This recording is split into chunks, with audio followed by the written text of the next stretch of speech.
counties continue to register high numbers of Covid-19 infections. The picture has been different in Mombasa County, where low numbers have been witnessed in recent days. With the curve descending, questions are now rife as to whether this is a real situation on the ground or are fewer tests being done.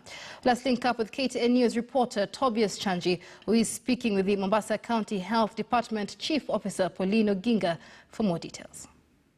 Questions are being raised over the number of those that have been infected with COVID-19 in the county of Mombasa. As of last week, 2,200 people were infected.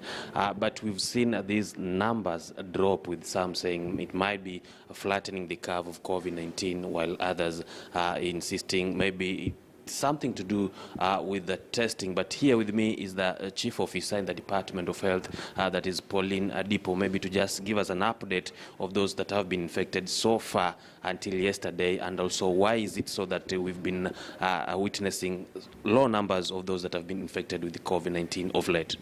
Thank you so much. Just like you said, my name is Pauline Oginga, County Chief Officer, Public Health. And first of all, I would like to thank the Governor for the opportunity to be appointed as the Acting County Chief Officer, Public Health. So far, we've collected a total of 38,510 samples in Mombasa County, of which 2,230 are positive. We have an attack rate right now of 183 per 100,000 population.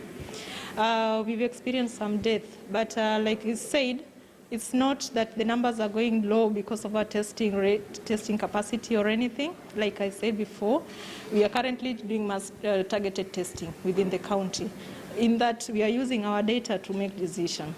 You know, when you fail to use your data, you find yourself running around all over and you tend to misuse resources. So what you're trying to say is we are looking at areas that are highly burdened for coronavirus, and we narrow down to those areas and we send our officers to collect samples. Secondly, we know the President reopened the economy some time back, and that comes with a lot of workload in terms of testing those who are trying to open hotels.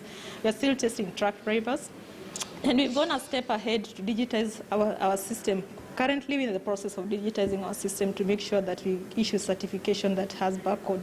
So the numbers have not per se gone down because of that, but we are saying we are also doing a lot of sensitization within the community, together with our partners and the national government. We've come up with various mechanisms to reach out to people within the community. We're doing door-to-door sensitization. And like before, where we used to move around and do sensitization from afar, because all of us know when Corona came, there's a lot of stigma and there's a lot of fear even within the healthcare workers.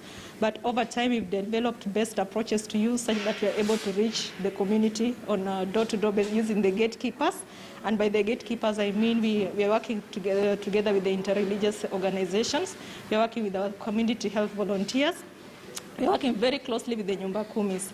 So as a result, we are able to reach, and the youth, we are able to reach these people within the community. So we are not saying we've reduced our testing rate. It's only because now unlike before where we are doing mass testing, we are now doing targeted testing based on the data that we have. Okay. Yes. Thank you, Madam, and all the best. Thank you. Okay, that is the new Chief